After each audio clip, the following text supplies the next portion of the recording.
All right, all you model railroad enthusiasts. This is Cal here talking about my Cheyenne Intermountain Railroad, and it's a 4x8 HO scale.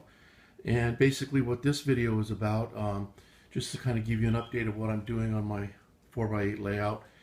And I want to talk about the things that are coming up as far as plans that I plan on doing on the railroad, and then also talk about some of the mistakes that I've made. So anyway, start off over here. On the right side of the layout is a big mountain I just built with being held back with a retaining wall. The retaining wall's out of foam, and then I still have to add trees and stuff, obviously. And then over there, there's a bridge, a steel bridge that I made out of balsa wood and painted it. And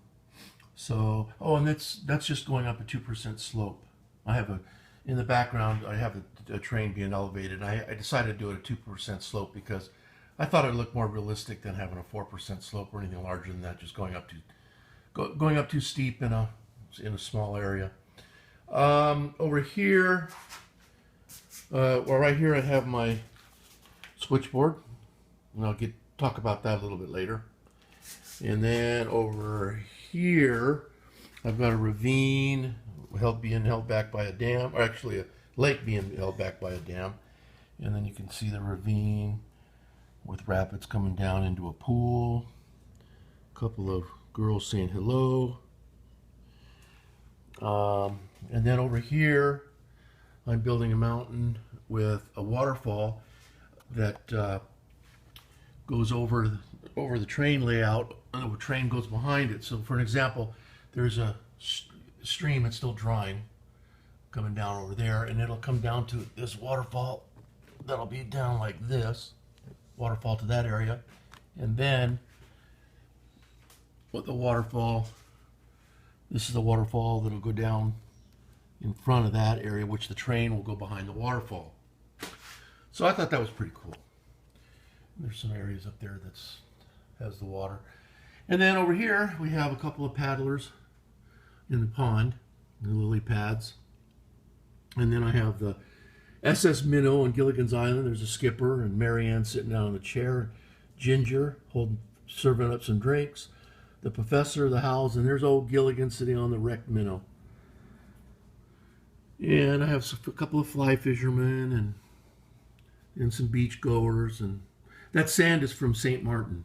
I was just there in St. Martin a couple weeks ago, and I brought some sand home from the island of St. Martin. And that's pretty much it so far. I plan on putting a little town in this area right in there, and a train station back there, and a couple other things going along that area you see right there. Some of the things that I also made, besides the bridge back there, all this foam that I've made I made out of, actually it's just ground up foam, and then I colored it, dyed it, use it for shrubs. And then I made my own ground foam, which you see here in this bag. Got lots of it, and I have all different colors of it. And I made it out of sawdust, real fine sawdust, and then I colored it and dried it out and ground it up, or put it through a sifter and made it really super fine, and I use it as a ground foam, as you could see here. I made all different colors of it, and you could see all kinds of videos on how to make that on YouTube. So anyway, that's about it. A couple of mistakes that I've made is, I don't know if you could see that, but right there on that wall that I've got going, it's the wall to hold up some of the structure. I had right there where it's all cut out, I had to gouge all that area out of there, of that wall, out of foam, because when I laid it all out, I laid the wall out based on a regular train car that would clear that area. I forgot to allow for passenger or longer cars, or even a long locomotive wouldn't make it, so barely clipped it, so I had to gouge all that area out. And then I still have to finish it off with some foil and painted aluminum foil, and then I glue it up against the wall.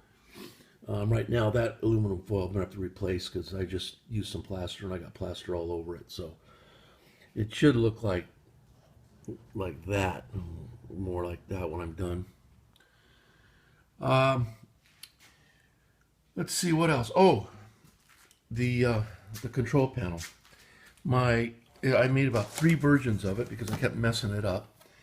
And anyway, it's made out of plexiglass, and I used the wrong paint to paint it. So I bought this paint, figured it was testers and it would work, but then what it did was it bubbled up, and whenever I sprayed on it, and so on the side that I want to see it, you could see that it's just all bubbled up and it's just no good. So trash. So finally, I went and got the right paint, and I made the switchboard. These are just turn the track on and off. These are the switches for the turnouts. They're pretty simple. I don't have it all lighted up. That's okay for me. Doesn't need to be lit up for me. Oh, another mistake I made was over here on this bridge. I didn't allow this bridge here was a little bit taller. It was about up to here, but by the time the train came through, it would hit the edges of the bridge because I didn't make the bridge wide enough. So I had to chop that down, and now I'm going to have to put some kind of cap on it. So it'll finish that off. Just doesn't look good right now, so I got to clean all that up. And then when I originally designed the layout, I didn't design enough for a yard. I only had the spurs that you could see that are ballasted, and I've got something in the way over here.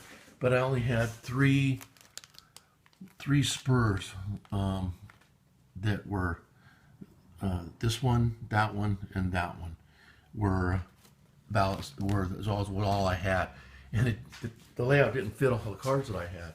So I had to add 3 more spurs. The one with the black locomotive, and then the other 2 back there. One with the Amtrak, and then the other line. I had to add that in because I just didn't have enough room for anything. Poor planning on my part.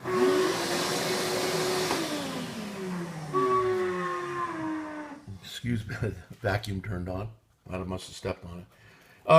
Anyway, then, which made my switch, my control panel obsolete. So I had to add the 3 turnout switches here, and then the 3 track turn off, on and off switches on there. So it's okay. It didn't turn out that bad. It's good enough for me. I'm happy with it. I think that was about it. So I'm in the process of coloring the rocks. That's going to be all landscaped. The area that are all the brown areas, the darker brown areas that you don't see with rocks, that's going to be all landscaped. And then the rocks are going to make those more gray to fit kind of that rock. So that'll be those will all be gray. And let's see what else. That's pretty much it. So anyway, this is my layout. Hope you enjoyed it. Thanks for watching. Bye.